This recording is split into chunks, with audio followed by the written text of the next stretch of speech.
intros as you will.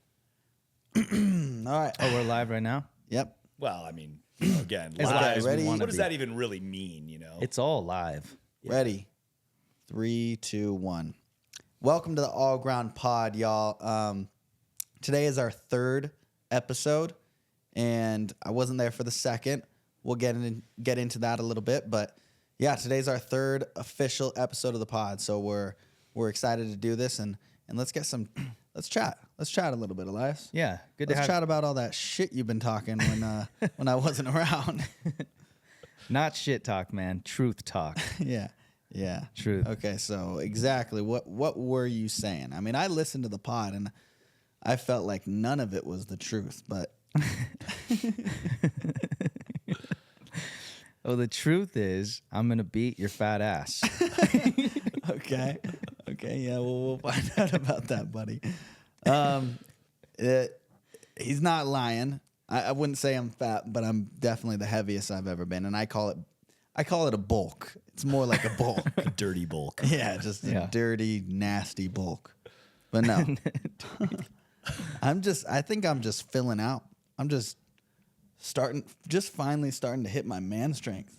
Dad's Which strength. is dad's strength officially. Yeah. In 2 months officially. But Have we talked about that you're gonna be a dad?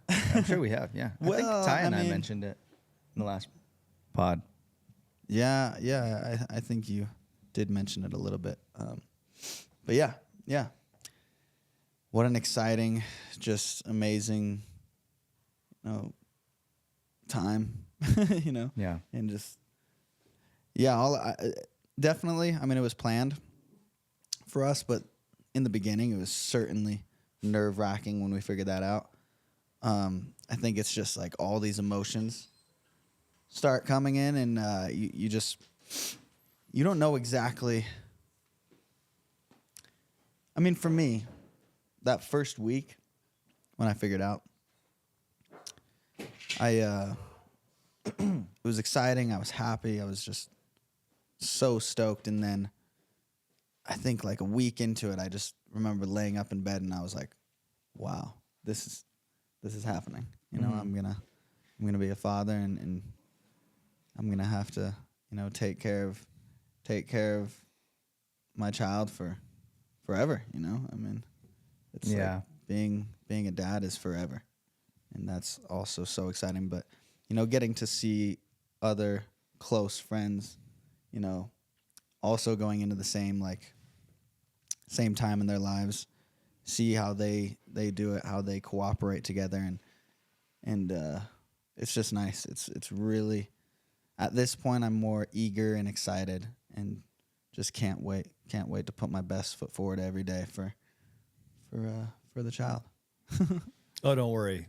About half the time you'll try to put your best foot forward and you'll fall flat on your face. So Yeah. it's fine. Yeah. Well, he'll be fine falling because he's got all that extra cushion now. Oh, Because he's bulking. Yeah. When Elias and I roll, you guys are going to see, because we're going to record it. And if I beat him too bad, it probably will never surface the internet. But so expect to never see a video. I got is your all back. I'm I'll saying. make sure it sees the light of day. Yeah. No matter what. No matter what. Yeah. How was everyone's week? While I was gone, I mean, I was in LA. I was visiting some friends, Yeah. the friends that I was just mentioning that just had their baby about 3 months ago now, and got to hang out, visit my mom in West Hollywood. LA is, California is super cool. It's crazy to me that SoCal just keeps that type of weather all year long. It was 80 degrees when we left, and then when I got back into Nevada, I woke up for our little no excuse gang, and it was, I think, 30 degrees outside. So Yeah. it was quite the difference. But yeah, my week was enjoyable while you guys were hitting it here. I made sure to be up at 6 a.m. in the gym every morning, just because I knew that I would get so much shit if I didn't. But that's, oh man, I know we've talked about this before, but that is honestly the great thing about, what we got going on with me, you, Temp Ty, and Nate, is just like The accountability. Yeah, the accountability Yeah. and like it feels exciting. Like it feels like you're doing like you're part of like this team of people that are just keeping that discipline, waking up, doing the damn thing regardless, you know? Yeah, it is exciting. And even when it sucks in the morning, if you didn't get enough sleep, especially, like it's still exciting. It's kind of like waking up on Christmas, maybe not to that level, but you're kind of excited to get there and just be with your buddies and do something tough in the morning. And then you know how good you're going to feel afterwards. Like I'm like, oh, I don't want to miss it. Yeah, Can't miss yeah, it. yeah. Yeah. In the few times that I have missed it in the past, I always wake up and I'm just like, why did I sleep in? Why did I do that? Why was I so weak? Next week, I'm going to show up in a Santa outfit, I think. I'm going to be like, what's going on? It's Christmas, guys. We're going to work out. Yeah, if like we it. have to keep like holiday tradition through our 6 a.m.s because, Yeah. you know, it just keeps it exciting. Yeah, You know? for sure. For sure. Elias will be an elf, a really short little tiny elf. We'll put him up on the shelf. Yeah. And Laird is definitely Santa Claus right now. He's for sure Santa. Just munching on cookies. Yeah. Well, that makes you Santa's little helper, buddy.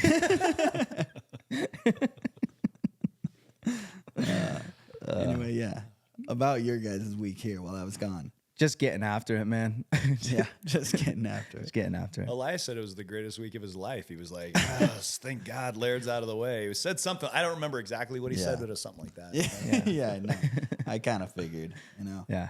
I mean, I was literally like, thank God he's out of the way. I like can move freely. You know? Yeah. It's just like, he's feel not like no matter- walking this door passage. No matter where I'm turning, he's just in the way.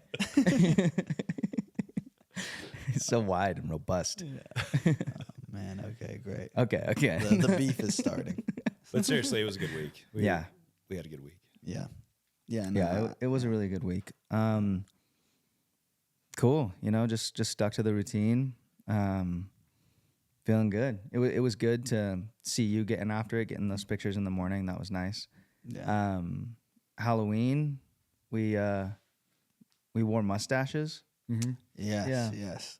And at the time, I completely spaced that it was Halloween. So when I woke up to a picture, or not woke up, but when I know what you're thinking. It's not actually what happened. It was a mess up of my word. Yeah, no, it's all good. But when I checked the picture of Ty and his mustache, talking about Nate, Yeah. I was just so confused. I mean, I loved it. I was like, this is an amazing picture. But I was definitely confused. I was like, what is going on? Why are they wearing fake mustaches? Yeah. So for context, Halloween was on a Thursday, and we of course have no excuse Thursdays. And Ruby, my girlfriend, brought us all fake mustaches to wear during our morning ritual. And upon completion of our morning ritual, Nate, who was not there, was targeted in the group chat with a photo of Ty rocking an awesome stash. Yeah. And the caption was, what was it, Ty? Let's go back. That feeling Yeah. you have when you didn't. Yeah, I got it right when you here, didn't boys. skip Don't no worry, don't excuse worry. Thursdays. I got it right here, and I'm not gonna show it to the camera because y'all will never know what Temptide looks like. But it said the feeling of knowing you got up and had no excuses on No Excuse Thursday, and Temptide is doing a smirk with a fake mustache on. Yeah. Yeah. It was awesome. It was the perfect little picture. I tried to work out with the mustache on the whole time. Sweat. Yeah. And then my lips started sweating. And at one point, the mustache was just hanging on to a corner of my upper lip, but I was still grinding through the workout. I was like, I'm just not going to let it come off. And it did eventually fall off, but it fell onto my sweater. And then it stayed there for the remainder. Yeah. It stayed there. That's kind of the difference between like the 90% and the 5%. Yeah. You know, like if you can just work out through a fake mustache falling off your face, you are a champion. That's what I was thinking. You are a champion level mindset. Yeah. I kept It's thinking the new litmus test. Yeah. I kept thinking 90% of people would just take this off halfway through their workout. Those cowards. Yeah. They're I'm not. cowards. It was getting kind of itchy. I didn't like it. And I was like, no, I got to fight through this. Yeah. But that is what makes a champion. Yeah. Mental Soft people. toughness. The soft people out there that would just, oh, it's getting sweaty. I'll take it off. No. Not That us. is such a weak mindset. Not one of the Anderson brothers. Yeah, that No would way. never happen. I'll let it sit on my sweatshirt till the end of the workout. Because all great men have mustaches. All great men have Yeah. mustaches. Rod Kimball. Yeah. And if you're wondering right now if Temp Tai has a real mustache, well, Just keep you can wonder wondering. for the rest of your life. Yeah, take a wild guess. Yeah. Okay. All right, let's do this. Yeah. Guess if Ty has a mustache. Okay. If you guess right, whoever guesses, send us an email or a text message or a DM. Or just comment on our YouTube channel. Yeah, just send a do they do- comment. do they say Ty has a mustache or he doesn't have a mustache. Do they do comments on Spotify? Yeah, we yeah. we can turn that on. Okay, so wherever you're listening, Spotify or watching, Spotify or YouTube, Yeah. leave a comment. Do you think Temp Tai has a mustache or not? Now, Yeah. what about the people that know me? Just forever keep Temp Tai's identity a secret. yeah. It's Please. for the safety of everybody involved. Yeah. Yeah. If you get it right, well, depending on how many people vote, but one person that gets it right, we're gonna send you an all-ground hat. Oh, okay. Yeah. First Wow, person yeah. that gets it right that I can verify does not know me. Yes. Yeah, the And- first person that gets it right that you can verify does not know. You know, Yes. the reason Elias is wagering a hat is because we only have, this is Surplus our of third hats. episode, so likely no one's going to comment on it. Pretty safe. Yeah. Pretty Yeah, safe. so pretty safe. We've got extra hats. But if you do comment on it, if you're an all ground member, sorry, bud, you could buy a hat. But if you're a random person we don't know and you comment correctly, you'll get a hat. Yeah. Even if you spam comments, you can just say Temp Tai has a mustache. Temp Tai doesn't have a mustache. We're just looking for participation here. Any kind of just give us something. Yeah, just comment, like, all of it. yeah. I didn't want to say subscribe. I would just feel too much like a YouTuber. Yeah. No, don't. Like if I ended that with a comment, like, subscribe, you know? It's so lame. That's so lame. yeah. Despite the fact that you are, in fact, a YouTuber. Yeah, and we do. Actually, we've increased our subscriber count since the couple podcasts we posted. Nice. So It's jumped a little bit. yeah, I'm happy about that. Well, consistency is key. And honestly, like Wait. there will be more YouTube videos coming for those of you who were enjoying the YouTube videos that I was putting out prior. But they're definitely a lot of work. You know, it's a lot more editing, a lot more. And with our podcast, it's fun. I just love and I enjoy getting in here. The other stuff is fun too, but I really enjoy getting in here, talking to you guys, and just shooting the shit a little bit, you know? Yeah. And also talking about topics MMA related, which, speaking of, you know, no one here. I know it's a little past due, but no one here got to talk about what happened in Abu Dhabi It's that too night painful. against Yeah, Ilia yeah. and Max. Yeah. Yeah. Maybe we just run through I it. say we run through it for Okay. sure. And just you the know, main event. Yeah. yeah. Okay. And maybe Khamzat. Yeah. Okay. Well, what I saw, I'll start. I think we should start with Khamzat though, Okay. because I mean, jeez, Yeah. that's all I gotta say. We'll end it So- there. No, okay. Yeah. So for those who might not know, right, Khamzat Chimaev, who was ranked number 11 at the time, I think he was ranked number 11 in the He was middleweight ranked, division. yeah, I think, 10 or 11, or even he might have been lower, but yeah, he was ranked pretty low down Right. there as far as like contenders. It doesn't really make sense, but this is in middleweight, and Yeah. he's fought welterweight and middleweight. Anyways, he fights the former middleweight champion of the world, Robert Whittaker, and Robert doesn't even land a single punch. Khamzat just takes him down from the start of the match or start of the fight, Yeah. and just smothers him and then breaks his teeth. Yeah, like Did he scratch- actually get it? Did he actually have dental damage from He that? did. His Oh, teeth yeah, were sunk back. Oh, Like, yeah, they were pulled back. It looks super painful. Yeah. Yeah. So we've seen at this point now, Kamaru, what he's been able, or sorry, not Kamaru, Khamzat, what he's been able to do to guys like Kamaru and Robert Whittaker. Kamaru, obviously, one of the greatest welterweights of all time. Robert Whittaker, also probably one of the greatest middleweights in his own right, was a champion. Kamaru was a champion. not many people take those dudes down. I think Kamaru was taken down once. Yeah, and I don't even know if Yeah. And then Khamzat comes in. Khamzat. And he not only takes these guys down, but he holds them down. Yeah. And just smashes them for a round. I mean, no one has ever done that to Kamaru. And actually, no one's ever done that to Robert Whittaker, the number 1 ranked guy in the world, the next contender, basically, right? Yeah.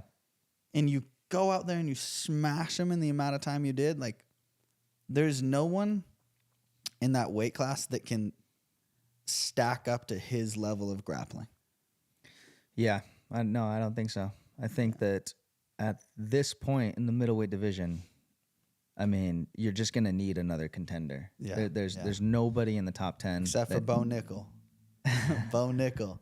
When he starts coming up, which he fights soon. What makes Bo Nickel different than Kamaru in terms of wrestling and grappling ability?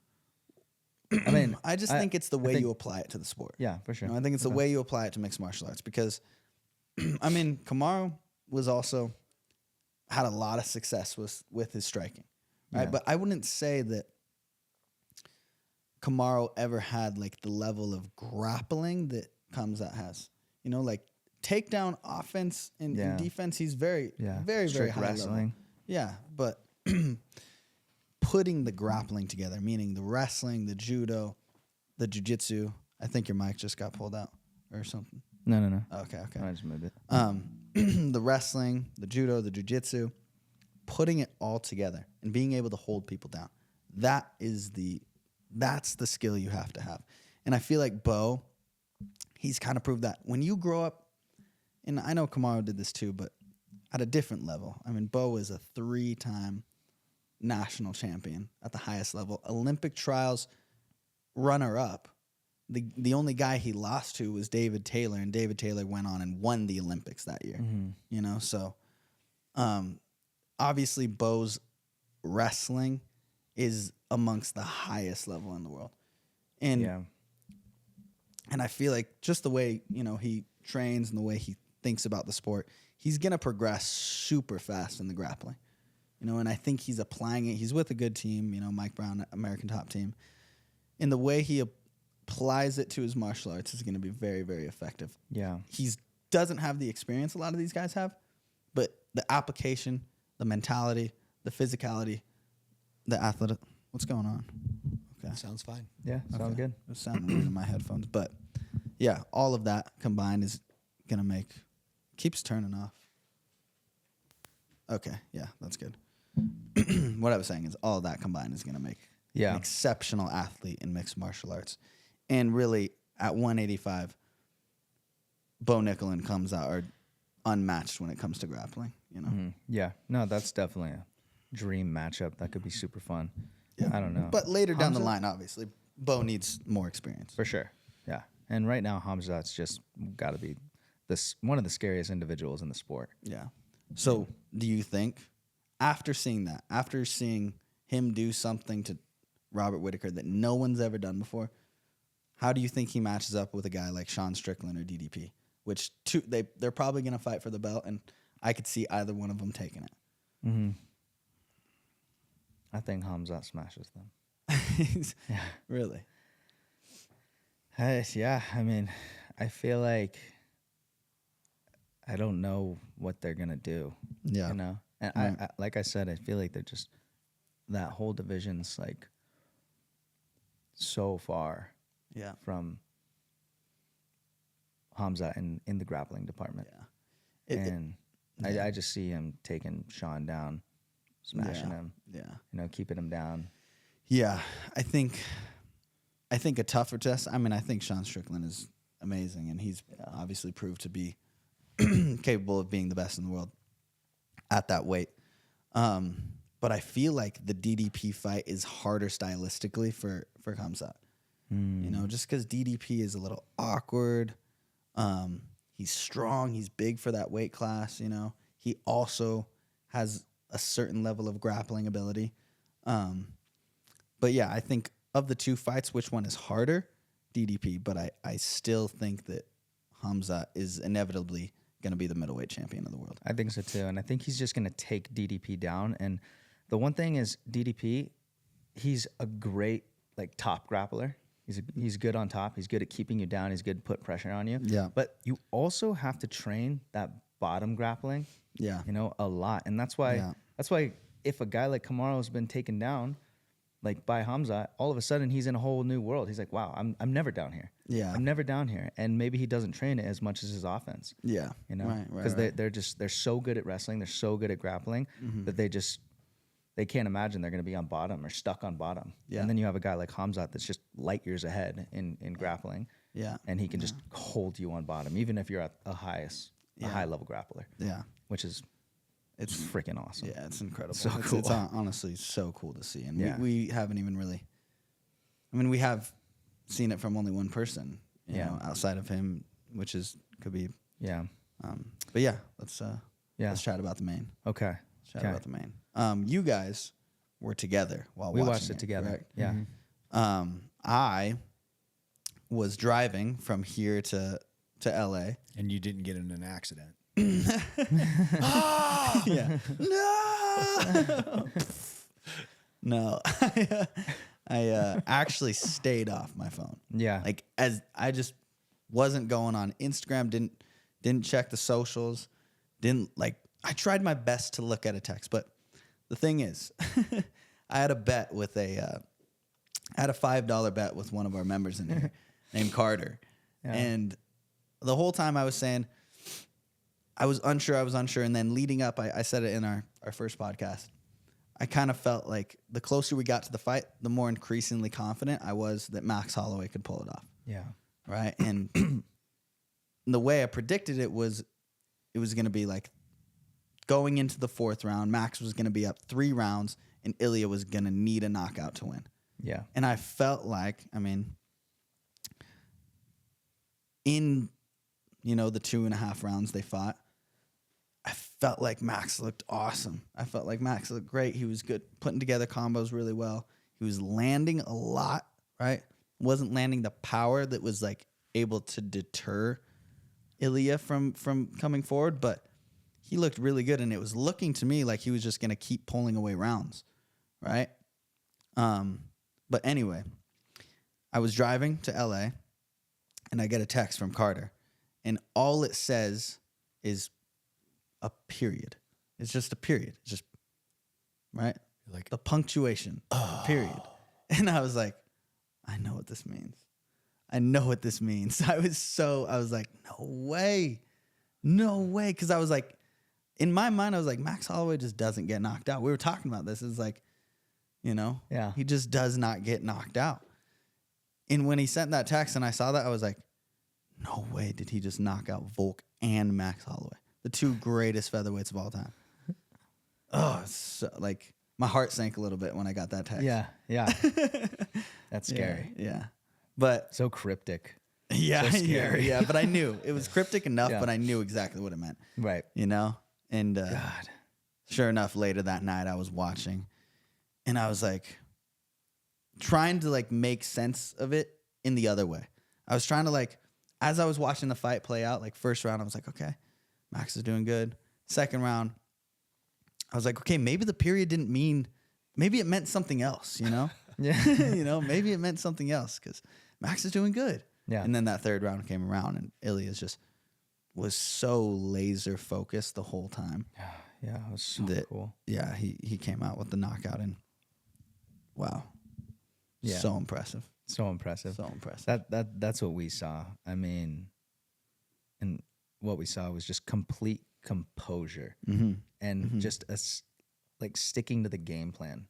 Yeah. Down to the microscopic detail. Yeah. Just never faded, even though Max was popping him a little bit here and there, finding some success at his range. Yeah. But Ilia just marched forward, Yeah. stuck to the game plan, and just landed what he... Yeah. It seemed like he knew, you know, Yeah. he was going to land, and he did. Yeah. You know, like it's just a matter of time. Yeah, Yeah. yeah, it is. For him, I do think it's a matter of time. I think he has that much belief in himself. Yeah, That even if yeah. he's maybe down on the scorecards or getting popped here and there, I think he has that much belief in himself. Yeah. That he will find the chip. Yeah, I think it's overwhelming level of confidence with his like training and his preparation.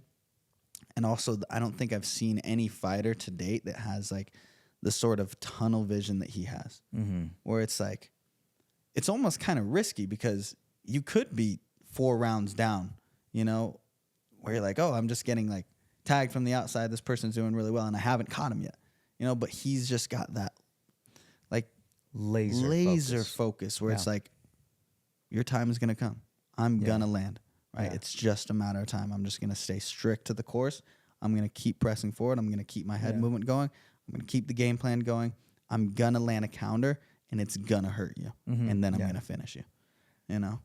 Yeah, it's kind of like, it reminds me of watching Canelo a little bit, because Canelo, I mean, sometimes he's dominant from the beginning, but same thing. He's just so tight, and it's like he's just downloading, collecting, even if someone's throwing more, right? Output. Yeah. It just seems like he's downloading, sticking to the game plan, and he knows just he has the torque and power in every punch to put your lights out or put you down on a knee. Yeah. It was beautiful to watch. It was a little heartbreaking, but it was beautiful to watch. Yeah. Beautiful. You know? And motivating too. Oh, super motivating. Especially, I bet. Especially for you as a fighter in the featherweight division, looking at the best in the world right now, one of the best in the UFC. Yeah. What's that like? You know, what is it like as a fighter, an undefeated prospect in MMA, in professional MMA and amateur MMA, but what is it like to see greatness at that level and still be steadfast in your approach to MMA? Right. And still believing so wholeheartedly that you're going to be the best in the world. What is it like to see that? Because a lot of people might see that and just be like, I don't know if I'll ever be that good, you know? Yeah. What do you think when you see that? Well, obviously, like, I've been dealing with like a long string of injuries, but I think I've always been like motivated and I've always been motivated to be a world champion. And that's like, I've just put it out into the universe over and over. Like, I'm going to be a world champion. I'm going to be a world champion, you know? And like, people can listen to this podcast and be like, shut up, you're 4-0 in Bellator. That doesn't matter. But like, that's the mindset every single day, you know? And I called you after that fight, and I was like, something about watching that gave me this like new surge of motivation where I was just like, oh, I want to be just better every single day. Yeah. Every single day as a martial artist. Not even just like physically stronger or like more in shape, but like better every single day as a martial artist, you know? And it just like, I don't know what it was about that fight, but I was just like, it's crazy because we're going into this like era of fighting where it was like, when, it's funny to say this, but when I was younger, I was like, I saw Conor McGregor winning and fighting at the featherweight division, and I was like, I'm going to be pro eventually, and I could maybe fight that guy, you know? And then that started to come out, and then I was like, I could be pro eventually and maybe fight Max Holloway, you know? And then like, you know, you like idolize these guys, but you think of them as potential competition in the future, you know? And then it was the same with Volk, and now we're heading into this era with Ilia, and I feel like though the injuries have like set me back, I feel like I'm now closer than ever to like getting a shot at towards that level. Yeah. You know, towards the UFC, like that level of competition. Totally. And man. I'm super, super motivated. Yeah. And I think that like the fact that you're 4-0 in Bellator, I don't know, like some people will be like, oh yeah, like you know, you don't know what you're talking about, right? Yeah. But especially for those that know you and you've trained with some of the best in the world, you know, and sparred some of the best in the world, and they would know. They'd be like, oh yeah, Laird is totally capable of being super high level, you know, in the sport. And only those that really know you know that you're capable of being a world champion. Yeah. And I think it's funny, like talking about your timing, you know, like your time will come. And I think it's sort of, it reminds me of Adesanya, you know? Like, what business did he have being a middleweight world champion? But he also knew. He had that belief before he even entered MMA. And you listen to him in his interviews, and he talks about, like, I wanted to train so hard and look at the best Yeah. and then think I was better than the best before I even got into the UFC. Yeah. And so didn't he decline the UFC at first? Yeah, yeah. He declined him at first, and because he just didn't feel like he was at that level. And so I think that's an important mentality. And some people, like pessimistic people, would be like, no, like, think about where you are right now, you know. Don't even think about that level. Just focus on where you are right now, which is important in a way. But if you truly believe in yourself and you have a goal of being an MMA world champion, then you have to look at the best in the world. You have to look at the people that are currently the best in the world and be like, could I beat this person? And if the truth is I couldn't right now, what do I need to do in order to beat them? You know? And I feel like you have that mentality. I feel like you have that mentality to just do whatever it takes. Yeah. Whether it's the person that's there now or the person that's there in the future until it becomes you. Right. And it's kind of funny you say that because we also talked about this over the phone, but I remember I used to watch guys like Max Holloway, Jose Aldo, Conor McGregor. And like, although I would say those things like, oh, maybe I could fight them one day, I also used to think in my head like, oh, that would be crazy. Like, that'd be crazy, like fighting them. Like, it would be wild. Like, what would that be like? Oh, they're probably so good, you know? And it's like, now it's a different mentality. It's like a switch mentality where it's like, I watch these guys, you know, and like, obviously they're champions in the UFC. They're the world's best. Like, and to some people, it might sound crazy when I talk about it like this, but this is just our mentality, you know? And like, now when I watch those fights, I like imagine myself like sparring with them or fighting them. And I'm like, what would I do? Like, what would I do? How would I do? How would I be able to beat them? How would I be able to get a one up? Like, it's way more realistic in my mind that I'm more figuring out problems, like solving problems in my head of how to beat them and believing I can, you know, win rounds against these guys rather than being like, oh my God, that'd be crazy if I fought them. You know, it's just a completely different mentality. Yeah. We've been reading the Book of Five Rings, and one of the concepts in there that really stood out to me was widening your gaze. Yeah. And I was talking to Parker last night about that. And, initially you look at that and widening your gaze would be, don't just focus on the sword in front of your face, focus on, the entire environment around you. But then Parker made a good point. It was like, widen your gaze temporally as well. Like, don't just focus on this moment, but focus on the future. So see everything. And like this moment, you're aware of it, but it's a little bit blurry because you're looking to the future. And honestly, nobody ever, I can't say nobody, but I doubt many people become world champions by thinking I'll never be a world champion. You must believe that you can. Anything very difficult, you have to believe that it's at least possible. There's no guarantee, but you have to know you could do it. Yeah. To that point, Ty, because I think that's great.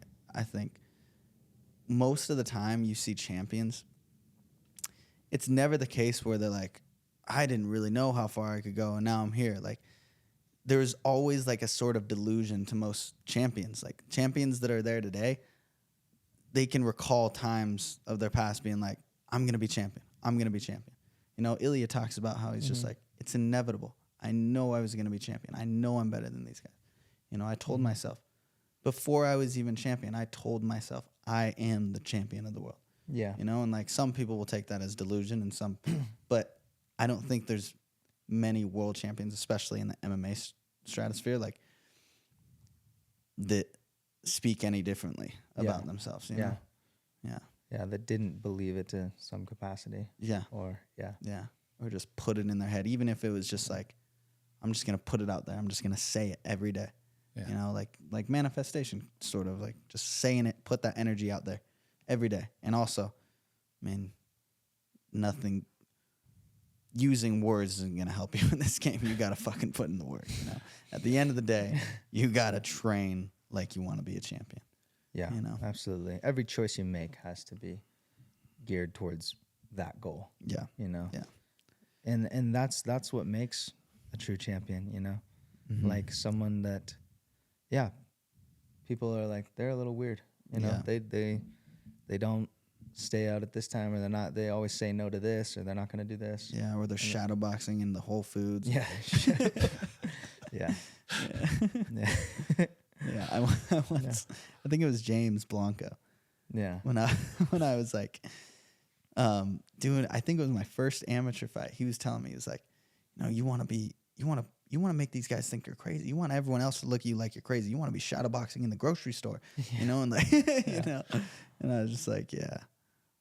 I mean, I have got myself doing that. I used to work at Whole Foods, and I used to work in like the freezer, just stocking the shelves in there. And I just remember like there would be times where I just start fucking moving, shadow boxing a little bit. Yeah, you're like, where's the pigs? Where's the frozen pigs?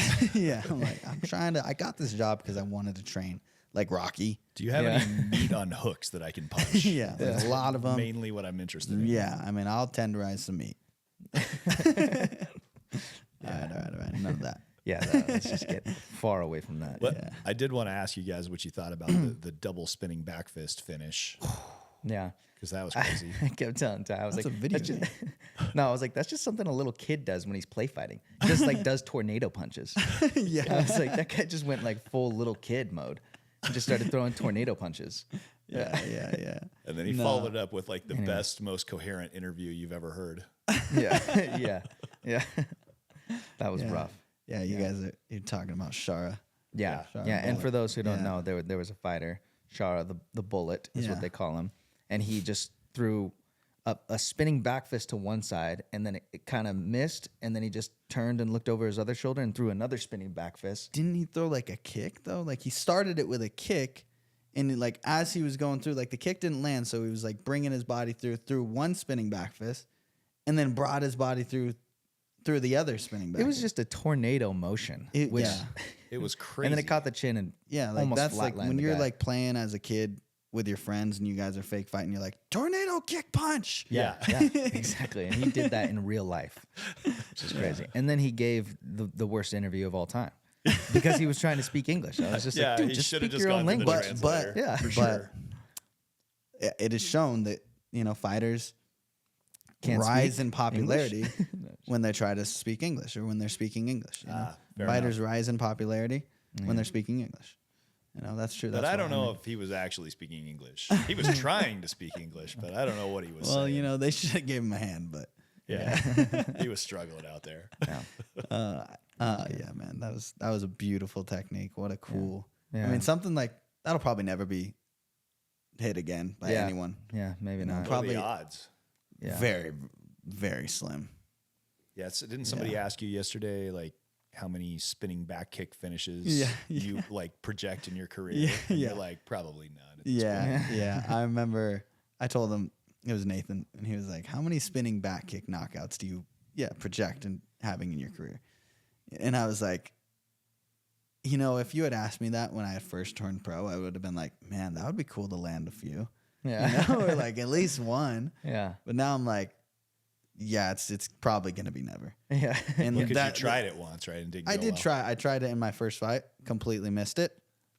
And it wasn't even like that. That was what deterred me from ever doing it again. But my style completely changed. Yeah. And like now it's a completely different style, and I just couldn't imagine myself throwing those techniques, and I don't even really practice those techniques. You know, so it's like I don't think you can do everything in mixed martial arts.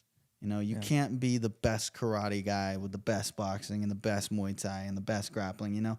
There has to be a few focuses, and you have to be the best at them. Yeah. Or just or the you best just at have to putting be it together. Yeah, or the best strategy or the best work ethic. There's so many factors in a fight. Yeah, for sure. Did you want to talk a little bit about John Jones? Nah. Okay, fuck that guy. Yeah, I think we'll end the podcast there. Nah, I don't want to talk about it. Let's talk about the rest of the week. Yeah. I think one of the biggest highlights for me, if not the biggest, was being awarded our sweaters. Oh, Yeah. yes. Yeah, let's talk about this. Yeah, So if you can't see it, says freedom requires discipline. Discipline creates freedom, right? Or you might have heard it from Jocko's book, Discipline Equals Freedom. Yeah. But yeah, Elias, tell him a little bit about it. Well, basically, what started out, as an early morning, get after it, workout, sauna, cold plunge, as most of you know, has turned into our No Excuses Club. Yeah. And now we're always keeping each other accountable. It's so much fun. We've talked about it a couple times now. But Temtai had this amazing idea of, one, making us some No Excuses Club sweaters, okay, with an awesome quote up front. There's some stuff on the back as well, which is really awesome. And I was super excited to get these sweaters, and we were told that we'd have to wait until you got back from LA. Yeah. And I was like, oh man, really super excited. And then we get a text yesterday that there was going to be a ceremony. Yeah. We were going to do like a sweater ceremony. Can I just read this? Okay, because it was so awesome. But Ty, maybe, what was going through your head when you decided to turn it into a ceremony? Wow. Yeah. I feel like, something that started out casual became, still like we don't take ourselves too seriously, but at the same time we do. It's become a pretty serious focus in our lives. I think we all kind of realized, holy crap, if we really adhere to these kind of principles of discipline and no excuses, we could all become much greater in our own directions. Like, I'm not going to be a pro fighter. I don't like getting punched in the face. So like jiu-jitsu is where it ends for me. But, could I be much healthier? Could I achieve more of my goals? Yeah, absolutely I could. And so I decided, I wanted to have a little bit of a ceremony around this thing and to, I don't know, just a little pomp and circumstance, really. Right. Yeah. And that was the thing. And that's what it felt like for me. Like, like not taking ourselves so seriously, still making it so much fun. Yeah. But also recognizing that, it has been something very important for all of us to like have this accountability, have this crew, and hopefully like inspire others to do the same. Yeah. And they don't have to get up as early, but just having like a crew that keeps you accountable, that is all about no excuses and getting after it and trying to be a better person. But anyways, this is Ty's text. Yep. And you saw it too, Laird. But he says, all right, boys, we have the sweatshirt commencement ceremony today at 5:30. Nate says he's coming. It will be a solemn bequeathing of your sweatshirts, your motivational quote from Elias, stylized and framed, and I'll have a few words for each of you before you receive your sweatshirt. And instantly, I'm just super excited. I'm like, no way, this is so cool. Yeah. And only someone like Temtai would turn this into a ceremony and make it as awesome as it was. Yep. And I just love that right now, Laird and I as an individual, am surrounded by people that, one, are just so awesome, inspire me to be a better person, and also know how to enjoy life. Like, know how to enjoy life and, like, bring joy to the community around them. And that yesterday was all of that for me. You know, we had the sweatshirts laid down with our framed quote on top of them in a row. You were standing in front. Me, Laird, and Nate were in front of you, and you said, a few words about each of us. Gave us our sweatshirts and our framed quotes, and it was just really special. It was super cool. Yeah, some very nice words for all of us that were, a little emotional and a little like motivating at the same time, and just like kind of just put it all into perspective, like what we're doing and why we're doing it a little bit, for each and every one of us, and like what it means to Temtai, what it means to me, you, Nate, and I think you meet a lot of people in this world, and then there's some people you're supposed to meet, and that's kind of what I feel like with this group. It's like just people that we were supposed to meet, and like it's just been such a. I said last night, I sent the gift blessings. Just blessings, That's what it feels like. Yeah, that's crazy. I got to last night I got to meet your friends Ben and Ariel. Yep. And their son Apollo, and I feel like, you know, and I've talked to you about this before. You go through like seasons in your life where, you know, we're all like doing this thing and it's really awesome, and you know, like the seasons change, and you know, you'll move on with your life. Maybe, you know, when you're the world champion in your weight division, you have to move out of town to like keep your training up or something, and the season changes. And but like Ben and Ariel, they were like a major part of a season in your life, and they continue to be part of your life, but from afar. And so like the bond that you have with them is super special. And Yeah. You can never like completely project where everyone's gonna be in the future, but like there's some people you meet and you just know like that's a relationship I want to keep for as long as I possibly can. You know? Totally. You know, and like so that's kind of how I feel about this relationship here. You know? I do too. Yeah, I feel like, I mean, it's been a long journey until, you know, up until this point, you know, because we've been all over. You know, we've been all over. We've been super transient in our lives. But I do feel very rooted right now. I feel rooted, and I feel like the right people are around me. And I feel like this particular season is one that's going to last a long time, and then hopefully just evolve. Yeah. You know, because you don't want it to change. You don't want something so great to change or to be completely different, but you want it to evolve. You know? Well, next year when I get moved into a nursing home, I hope you guys still come visit. You know? We just got to find a nursing home that has a sauna and a cold plunge. Like, and then we'll definitely visit you. Yeah. That was a good. This nursing home doesn't have a 40-degree cold plunge? What kind of place is this? Get him out of here. This is not for temp tie. Anyways, that was the highlight of the week, our sweatshirt commencement ceremony. I agree. We also got a little plaque that had some words from Elias. Yeah. Do you have a picture of that? Because I would love to say those words. And we could probably end it on that. Well, it's in the text message. Or is it a little too personal? It's directly from the text message. It's up to you. Yeah. It's up to you. It was a little personal. I don't know. Yeah, no, it was a little personal. You don't have to. We could just end it right here and keep people suspicious forever. It's not like you talked about his hemorrhoids or anything like that. It wasn't that personal. Which he does have. No, I'm kidding. Yeah. No. What? They're joking. No. I don't. They're getting better. I could find it here. Actually, it's in the no excuses chat. Right? Pretty sure you guys don't have that, because one of you, was it you that asked me what preparation H was yesterday? What is? No, we. Well, yeah. What? Somebody said something about preparation H, and one of you was like, "What is that?" Maybe it was Parker. No, I remember asking you what it was. Preparation H. That was just you, like, you know, pretending like you didn't know what it was. Wait, what is that? What is that? Yeah. Just search for the blade. Okay, I found it. Oh, okay. Do you want me to read it? Yeah, go ahead. I don't want to read my own. All right, guys. Too narcissistic. This will be the last bit of mushy thing that we put in, you know, about our relationship, but and then we'll end it there.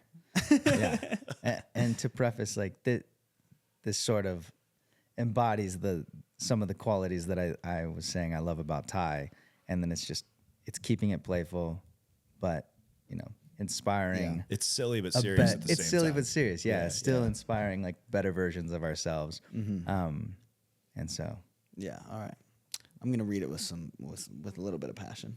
You know, 'cause there's some exclamation marks in there. The blade is sharp. The path that lies before us is full of obstacles, enemies, and negative forces, none of which can be vanquished by comfortable cowards. We rise to meet each day with discipline and a desire to face our fears. Hellish heat, crippling cold, the soreness below the skin, all just the pains of progress. Gentlemen, our quest has just begun. Together, we will not break. We will not fold. We will not fade. We are becoming stronger. We are becoming brothers. And brothers always have each other's backs. No excuses. Oh, God, I'm tearing up. Yeah. Get a little misty-eyed. You're not crying. I'm crying. But I think we should leave it on that. Yeah. All right. Good note. Good to have you back on the pod, Laird. Yeah. Glad to be back. That was a good one. Yeah. Thanks, y'all, for listening. If you enjoy it, comment if you want that hat. Comment, like, Don't. No. Later. Don't. Yeah, peace. Peace.